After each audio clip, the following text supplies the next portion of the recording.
नमस्कार दोस्तों, मेरे YouTube चैनल पर आपका स्वागत है। आज की कहानी है छोटी बहू के सम्मान के लिए माँ ने लिया एक अनोखा फैसला। अनुपमा जी की छोटी बहू तन्वी कपड़े सुखाने के लिए ऊपर गई थी और अनुपमा जी आंगन में बैठी हुई थी, गुमसुम और उदास सी। मन ही मन में गीता के श्लोक की पंक्तियाँ दोहरा रही थी और अपनी आंखों में आ रहे आंसुओं को बार बार रोकने की भरसक कोशिश कर रही थी। तभी अनुपमा जी के पास आकर उनकी बड़ी बहू आरती खड़ी हो गई और पीछे पीछे अनुपमा जी का बड़ा बेटा भी आ गया। आरती अपने पति को देखते हुए बोली, अरे तुम ही समझाओ ना अब अम्मा को। अम्मा समझने को तैयार ही नहीं हो रही हैं, बल्कि हम लोगों को ही गलत समझ रही हैं। अरे ऐसी क्या बात कह दी कल मैंने अम्मा से, जो अम्मा मुंह फुलाकर बैठी हुई हैं और मेरे हाथ का खाना खाने से भी मना कर रही हैं। बस इतना ही तो कहा था कि अब देवरानी जी को अलग कमरे की क्या ज़रूरत है। भला इसमें तुम ही बताओ, मैंने अब क्या गलत कह दिया। अरे अब देवर जी तो रहे नहीं, ना देवरानी जी के कोई बच्चे हैं। अरे अकेला जी तो कहीं पर भी रह लेगा। अम्मा जी आपके पास ही चारपाई रखकर देवरानी जी यहाँ डेरा जमा लेंगी अपना। वैसे भी सारा दिन वह आपके पास ही बैठी रहती हैं और आप उनके पास। अरे हमारे बच्चे बड़े हो गए हैं, अब इस घर में सिर्फ 2 कमरे हैं और हमारा इतना बजट है नहीं कि हम अलग से बच्चों के लिए और कमरे बना दें। माँ जी, बच्चों को पढ़ने के लिए अलग रूम की ज़रूरत है। देवरानी जी या तो बच्चों के साथ सेट हो जाएंगी या फिर आपके साथ। बस इतनी सी तो बात है। आरती ने अपना मुंह बनाते हुए अपनी सासू माँ से बात करी। आरती का पति भी अपनी माँ से बोला, अरे अम्मा काहे नाराज़ हो रही हो? आरती ने कहाँ कुछ गलत कह दिया? अरे सही ही तो कह रही है, छोटी बहू तो कहीं पर भी सेट हो जाएगी। अरे वैसे भी वह कौन से बड़े घर से ब्याह कर आई थी हमारे घर। अरे उसके मायके में एक ही कमरे में 5 जने रहते थे। वैसे ही वह यहाँ पर भी रह लेगी बच्चों के साथ या आपके साथ। अनुपमा जी का चेहरा अपने दोनों बेटे बहू की बात सुनकर गुस्से से तिलमिला उठा था। उन्होंने अपने दोनों बेटे बहू को डांट कर कहा, तुम दोनों को तन्वी को कहाँ रहना चाहिए, कहाँ नहीं रहना चाहिए, इस बारे में बात करने का कोई हक नहीं है। अरे अभी मैं हूँ तन्वी के बारे में सोचने वाली, उसकी सास। अरे तन्वी बहू है मेरी, मेरा बेटा नहीं रहा, उसका पति नहीं रहा तो क्या वह फालतू का सामान हो गई क्या इस घर में? या फिर तुम्हारे लिए जिसको घर से निकाल दो बस। अरे वैसे ही तुम लोगों ने उसको एक नौकरानी के सिवा समझ ही क्या रखा है। बेचारी सारे दिन भर अपना दुख भुलाकर घर के कामों में उलझी हुई रहती है। अरे एक तो वो गरीब माँ बाप की बच्ची, दूसरा भगवान ने उसके साथ यह क्रूरता और कर दी, उसका सुहाग छीन लिया उससे।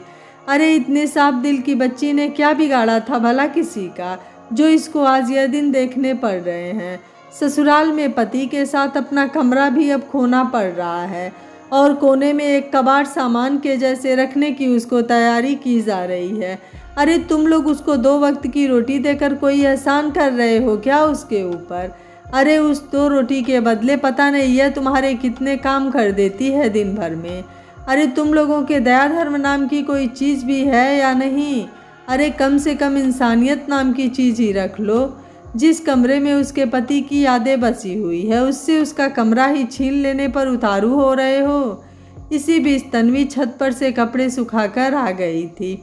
उसके कदमों की आहट सुनकर सब चुप हो गए थे। आरती और उसका पति दोनों वहाँ से चले गए थे तन्वी को देखकर। तन्वी अनुपमा जी के पास बैठी और बोली, क्या बात है अम्मा, बड़े भैया और भाभी क्या बोल रहे थे?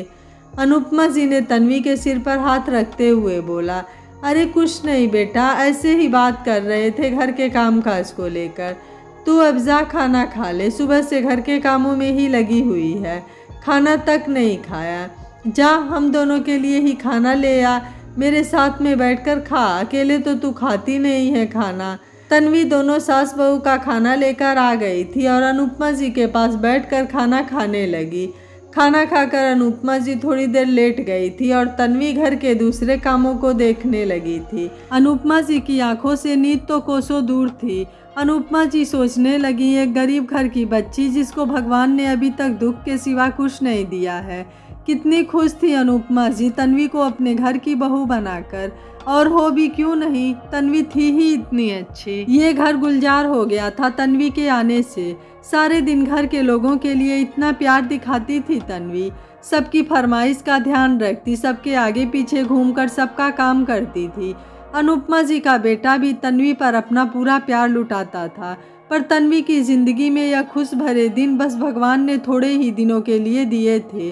अनुपमा जी का बेटा एक सड़क हादसे का शिकार हो गया और उसके साथ ही अनुपमा जी के घर की तन्वी की खुशियां सब खत्म हो गई। तन्वी अब जी तो रही थी पर एक भूत बनकर जी रही थी। अनुपमा जी से तन्वी का दुख बिल्कुल नहीं देखा जाता। आरती सारे दिन तन्वी को घर के कामों में उलझाए रखती और बोलती, ऐसा करोगी तो मन लगा रहेगा तुम्हारा। अनुपमा जी देख रही थी आरती तन्वी को बस एक नौकरानी समझ रही है, इसके अलावा कुछ नहीं। और अब तो दोनों मियाँ बीबी हद कर रहे थे, तन्वी को उसके कमरे से निकालने की ही बात करने लगे थे। अनुपमा जी अभी थोड़े दिन पहले कहीं गई थी, उनके भाई की बात उन्हें याद आ गई। अनुपमा जी को उनका भाई समझा रहा था कि दीदी बेचारी तन्वी पूरी जिंदगी अकेले कैसे निकाल पाएगी। अरे दीदी, अब वो पुराना ज़माना नहीं रहा जब किसी औरत के विधवा हो जाने पर उसकी शादी नहीं होती थी, चाहे वह कितनी ही कच्ची उम्र की क्यों ना हो। उसको हमेशा विधवा की ज़िंदगी ही गुजारनी पड़ती थी और हमेशा अपने ससुराल में ही रहना पड़ता था। अब ज़माना बदल गया है दीदी, एक बार तुम तन्वी के बारे में ज़रूर सोचना। इस बारे में, अरे दीदी, जब तक तुम हो तब तक फिर भी इस परिवार में अपने जेठ जेठानी के साथ यह रह लेगी, और आपके दोनों बेटा बहू भी जब तक आप हो तब तक आपके संकोच से इसको कुछ नहीं कह पाएंगे। जैसे ही आप इस दुनिया को चले जाओगे ना दीदी, तन्वी बहुत अत्याचारों का शिकार हो जाएगी। देखना दीदी, 2 टाइम की रोटी के बदले की एक नौकरानी बनकर रह जाएगी इस घर के लिए। और तन्वी ना कोई इतनी होशियार है, ना ही कोई इतनी पढ़ी लिखी है। वह इस दुनियादारी में बिल्कुल भी होशियार नहीं है दीदी। उसकी ज़िंदगी में उसका साथ देने वाला कोई सच्चा साथी उसके साथ होना ही चाहिए। मेरा मतलब आप समझ गई होंगी दीदी। तन्वी की दोबारा शादी करा दो दीदी, अपनी पुरानी मान्यताओं को बाहर निकाल आओ दीदी, और इन परंपराओं को तोड़कर एक लड़की की खुशी ढूंढ दो।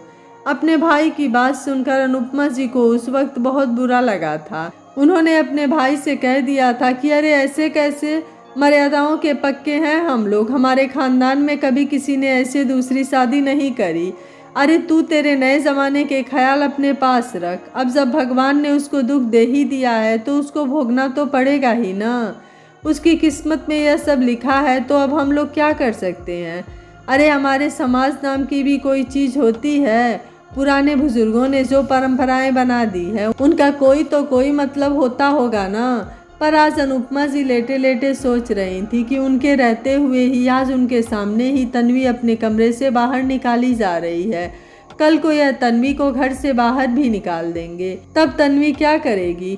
इसके माँ बाप ने भी गरीबी के चलते साफ साफ कह दिया है तन्वी को अपने घर नहीं ले जाएंगे। डोली में विदा किया था और ससुराल में अर्थी से ही निकलेगी बस। तन्वी का इस दुनिया में अब कोई भी नहीं था, मतलब वह जेठानी के पास सिर्फ 2 रोटी का जुगाड़ करके घर की नौकरानी बनकर रह जाएगी बस। ना तो तन्वी के माँ बाप उसका दुख पूछने आ रहे हैं, ना कोई समाज के लोग। इतने दिन हो गए उसको इस हालत में रहते हुए, एक बार भी कोई यह नहीं पूछा कि तन्वी कैसी है। समाज के लोगों को उसके दुख से कोई मतलब नहीं है। अरे उसके दुख से तो घर वालों को भी कोई मतलब नहीं है। आज अनुपमा जी अपनी सोच को खुद ही परिपक्व कर रही थी तन्वी के हालात देखकर। उन्होंने अपने भाई को फ़ोन लगाया और कहा, तूने कहा था ना दीदी तन्वी की दूसरी ज़िंदगी बसा दो, चल फिर आजा, तन्वी की दूसरी ज़िंदगी बसाते हैं मेरे भाई। तन्वी के लिए कोई अच्छा सा लड़का ढूंढ, इस घर से शहनाई बजाकर तन्वी को बेटी के जैसा विदा करूँगी। अरे मैं उसको घर में रखा हुआ कोई कबाड़ी जैसा सामान नहीं बनने दूँगी। अनुपमा जी का भाई बोला, सच दीदी, आज तो आपने बहुत बुरे का काम कर दिया यह बात बोलकर। मेरे ऑफिस का ही एक लड़का है, मैंने उसको तन्वी के बारे में बताया था। बस उसी दिन से वह तन्वी की ज़िंदगी में खुशियों के रंग भरने के लिए तैयार हो गया था। उसके साथ शादी करके दीदी, लड़का बहुत अच्छा है, वह समाज की कुरीतियों के खिलाफ आवाज़ उठाने वाली संस्था से भी जुड़ा हुआ है। अनुपमा जी बोली, तो फिर देर किस बात की? तुझसे अच्छा तन्वी के बारे में भला और कौन सोच सकता है? अनुपमा जी ने फ़ोन रख दिया था। थोड़ी देर में तन्वी अनुपमा जी के पैरों पर मालिश करने के लिए तेल लेकर आ गई। अनुपमा जी ने तन्वी से कहा, मुझे अपनी माँ मानती है ना तू? तन्वी बोली, हाँ माँ, मेरी तो अभी दुनिया में आप ही सब कुछ हो। अनुपमा जी बोली, तो बेटा, एक माँ का सपना होता है अपनी बेटी की शादी करने का, उसकी विदाई करने का। भगवान ने मुझे कोई बेटी नहीं दी, पर तुझे बेटी के रूप में मेरे पास भेज दिया। मेरे बेटी वाले अरमानों को मुझे पूरा करने दे बेटा। मैं तेरी ज़िंदगी में वापस खुशियों के रंग भरना चाहती हूँ।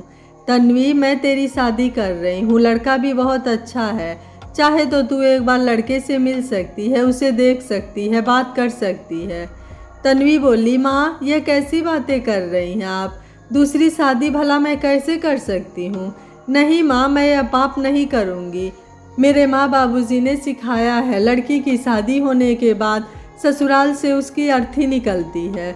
माना मेरी ज़िंदगी में अब दुख के अलावा कुछ भी नहीं है, फिर भी मैं यह दुख भोग लूँगी माँ, पर दूसरी शादी करने का पाप नहीं करूँगी।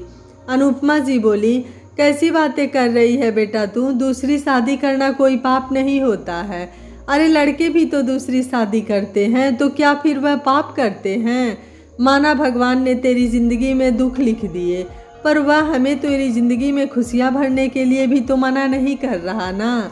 अरे भगवान कब कह रहा है कि उसके दिए दुख को तुम हमेशा लेकर बैठो? उस दुख को दूर करना हमारा भी फर्ज है। तन्वी फिर ना बोल रही थी, तभी अनुपमा जी ने उसके मुंह पर हाथ रख दिया और बोला, अपनी माँ की इस अधूरी इच्छा को पूरा कर दे तन्वी, आराम से भगवान के पास जा पाऊंगी, नहीं तो हमेशा मैं भटकती रहूंगी तेरे लिए। तन्वी अपनी माँ की बातों को मना नहीं कर पाई और रिश्ते के लिए हाँ कर दी। अनुपमा जी का भाई लड़के को लेकर अनुपमा जी के घर आ गया था। तन्वी को भी लड़का भा गया था अपने सीधे साधे व्यवहार से। लड़के को भी तन्वी बहुत पसंद आ गई थी। बस अनुपमा जी ने दोनों की रजामंदी जानकर अगले हफ्ते ही दोनों की शादी का मुहूर्त तय कर दिया था। आरती और उसके पति ने इस रिश्ते की खूब आलोचना करी। अनुपमा जी को खूब खरी खोटी सुनाई कि समाज में हमारी क्या इज्जत रह जाएगी भला, पर अनुपमा जी ने किसी की भी नहीं सुनी थी। अनुपमा जी आरती से बोली, जिस घर में तन्वी के पति के गुजरते ही तुम लोगों ने उसके कमरे से निकाल दिया, अरे कल को मेरे जाते ही तुम लोगों का क्या भरोसा, उसको घर से ही निकाल दो। घर से भी नहीं निकालो तो एक कुत्ते के जैसे उसको रोटी देकर पूरा घर का काम कराने के लिए फ्री की नौकरानी मिल जाएगी तुमको। पर मैं मेरी बेटी के साथ ऐसा अन्याय नहीं होने दूंगी। भाड़ में जाए समाज और उसके खोखले नियम। अनुपमा जी के फैसले के आगे किसी की भी नहीं चली। आज तन्वी की शादी का दिन था। लाल सुर्ख जोड़े में सूरज श्रृंगार किए हुए तन्वी को देखकर अनुपमा जी की आंखें खुशी से नम हो गई थी। तन्वी की खिली हुई रंगत देखकर अनुपमा जी का दिल उसके लिए खुश हो उठा था। 7 फेरे लेकर तन्वी ने अपनी सास नहीं अपनी माँ से गले मिलकर विदाई ली। दोनों सास बहू एक दूसरे के गले लगकर काफ़ी देर रोते रहे। अनुपमा जी बोली, अरे बस कर लाडो, बहुत आंसू बहा लिया तूने तेरी ज़िंदगी में, अब बस इन आंसुओं को थाम ले। तभी तन्वी का पति अनुपमा जी के पैर छूते हुए बोला, माँ, तन्वी का हाथ मैंने थाम लिया है, इसकी ज़िंदगी में कभी कोई दुख नहीं आने दूंगा, आपकी बेटी को हर सुख दूंगा। अनुपमा जी ने यह बातें सुनकर खुशी से दोनों को गले लगा लिया। विदा होते तन्वी को देखकर अनुपमा जी सोच रही थी, भगवान मेरी बेटी को खुश रखना, तेरी नियति के आगे तो किसी की नहीं चलती। पर अब समझ में आ गया, उस नियति को अपना दुख समझकर हमेशा उदास रहने से अच्छा है तेरी और भी रची हुई रचनाओं को खुशी खुशी समझ ले और उसके साथ आगे बढ़ें। उन खुशियों को पाने से भला भगवान तुम कब दूर रखते हो हमें। यह तो हमारा अंतर्द्वंद ही है जो सही और गलत को लेकर बैठा हुआ रहता है और उससे आगे ही नहीं निकल पाता है। पर अब मैं उस अंतर्द्वंद से आगे निकल गई हूँ। खुशियों पर सबका हक है। उन खुशियों के पाने से समाज के कोई भी खोखले नियम हमें नहीं रोक सकते हैं। मेरा फैसला तन्वी की शादी करने का हर हाल में सही है और इसके लिए मुझे किसी को भी सफाई देने की ज़रूरत नहीं है। समाज के उन ठेकेदारों को जिन्होंने आज भी इस कुप्रथा को अभी भी हमारे समाज में कायम कर रखा है। ऐसा सोचते सोचते अनुपमा जी अपनी चारपाई पर बैठकर भगवान का शुक्रिया करने लगी और तन्वी की भावी जिंदगी के लिए प्रार्थना करने लगी। अनुपमा जी का फैसला आपको कैसा लगा, आप मुझे अपनी राय कमेंट बॉक्स में जरूर दीजिएगा। वीडियो पसंद आया है तो वीडियो को लाइक, शेयर एंड चैनल को सब्सक्राइब कर लीजिएगा। Thank you for watching. मिलते हैं अगली कहानी में।